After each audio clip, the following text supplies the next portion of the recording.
Hi guys, we're here in Melissa's garden with the garden beds that Miguel planted on our last video series, and they are just as happy as can be. This is the three sisters. So we've got the corn, we've got the squash, and we've got some beans that are here climbing up the corn just like they're supposed to.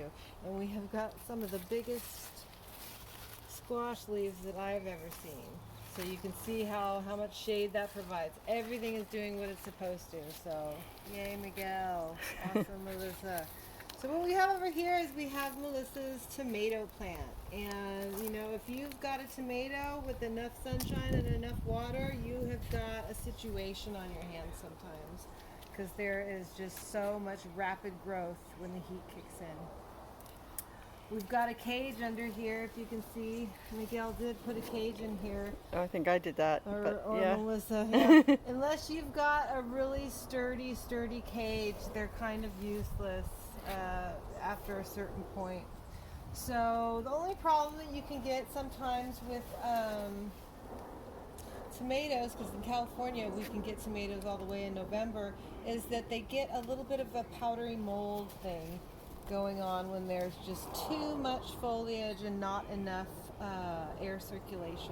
So this is really one of those things that you can go in and thin out, and there's things called splitting with tomatoes and all sorts of ways to train tomatoes. But if you're just kind of trying to mitigate mold and get air circulation, you want to go in and just trim. So if you see right here, we've got this, and we've got the new growth right here, and we've got this vine right here. Now if you see this, it's happy, but there aren't any flowers on it. There's no tomatoes. So this is one of those ones we can just clip, and we just clip it right here.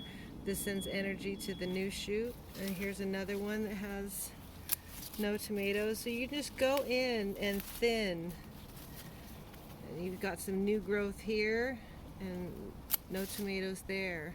So that's a nice way to just, you know, take it from taking over your garden. You just go in and thin it, and you don't need to, but it is a nice way to keep the air moving through there if you don't have a you know, a type of, you know, suspension set up to where you're really training them to go upwards. Tomatoes are definitely one of those ones where you want to put forethought into it before the heat kicks in, because they really do just take off.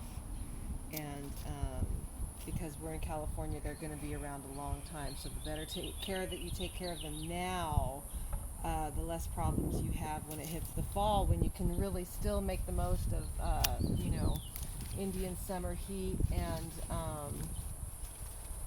you know, good growth that we can get all the way into the winter, because we're so lucky. And how about the Three Sisters bed? I took out a few of those big leaves, You know, but do you think that needs to be thinned out? honestly, you kind of let a Three Sisters bed do what we're going to do. So we're going to take some of this amaranth out. The air circulation is always good, but when you've got just the Three Sisters, which is, you know, these guys and the beans that are crawling up there, that's enough. You really don't want to put anything else in a Three Sisters bed. And then, yeah, you just let them do their thing. So yeah, we can thin some of this out. Great. All right. All right. Thank you.